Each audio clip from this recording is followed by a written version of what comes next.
एक छोटे से कस्बे में समीर नाम का एक लड़का रहता था। बचपन में ही पिता की मृत्यु हो जाने के कारण परिवार की आर्थिक स्थिति बड़ी दयनीय थी। समीर की मां कुछ पढ़ी लिखी जरूर थी, लेकिन उतनी पढ़ाई से नौकरी कहां मिलने वाली थी। सो घर घर बर्तन मांजकर और सिलाई बुनाई का काम करके किसी तरह अपने बच्चे को पढ़ा लिखा रही थी। समीर स्वभाव से थोड़ा शर्मीला था और अक्सर चुपचाप बैठा रहता था। एक दिन जब वो स्कूल से लौटा तो उसके हाथ में एक लिफाफा था। उसने माँ को लिफाफा पकड़ाते हुए कहा, माँ, मास्टर साहब ने तुम्हारे लिए ये चिट्ठी भेजी है, जरा देखो तो इसमें क्या लिखा है। माँ ने मन ही मन चिट्ठी पढ़ी और मुस्कुराकर बोली, बेटा, इसमें लिखा है कि आपका बेटा काफी होशियार है। इस स्कूल के बाकी बच्चों की तुलना में इसका दिमाग बहुत तेज है और हमारे पास इसे पढ़ाने लायक शिक्षक नहीं है। यह बात सुनकर समीर को स्कूल न जा सकने का डक तो हुआ, पर साथ ही उसका मन आत्मविश्वास से भर गया कि वो कुछ खास है और उसकी बुद्धि तीव्र है।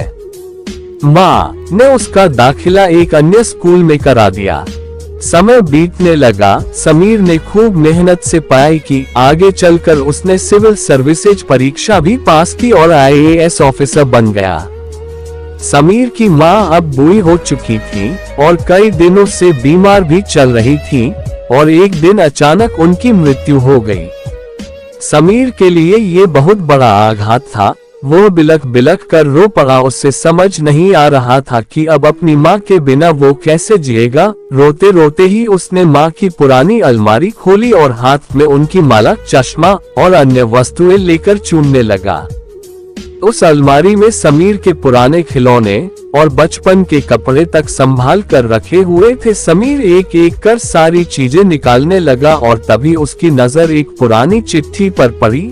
दरअसल ये वही चिट्ठी थी जो मास्टर साहब ने उसे 18 साल पहले दी थी। नम आंखों से समीर उसे पढ़ने लगा।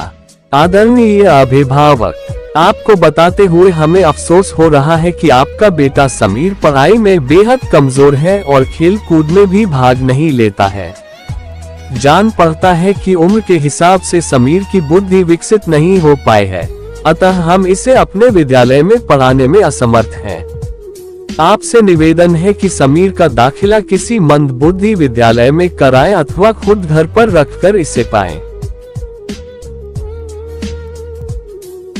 सादर प्रिंसिपल। समीर जानता था कि भले अब उसकी माँ इस दुनिया में नहीं रही, पर वो जहाँ भी रहे उनकी ममता, उनका आशीर्वाद सदा उस पर बना रहेगा। दोस्तों, रुडयार्ड किपलिंग ने कहा है, God could not be everywhere, and therefore he made mothers. भगवान सभी जगह नहीं हो सकते, इसलिए उसने माएं बनाई। माँ से बढ़कर त्याग और तपस्या की मूरत भला और कौन हो सकता है। हम पढ़ लिख लें, बड़े होकर कुछ बन जाएं, इसके लिए वो चुपचाप ना जाने कितनी कुर्बानियां देती है। अपनी जरूरतें मार कर हमारे शौक पूरा करती है। यहाँ तक कि संतान बुरा व्यवहार करे तो भी माँ उसका भला ही सोचती है। सचमुच माँ जैसा कोई नहीं हो सकता। लव यू माँ। माँ के लिए एक लाइक तो बनता है दोस्तों।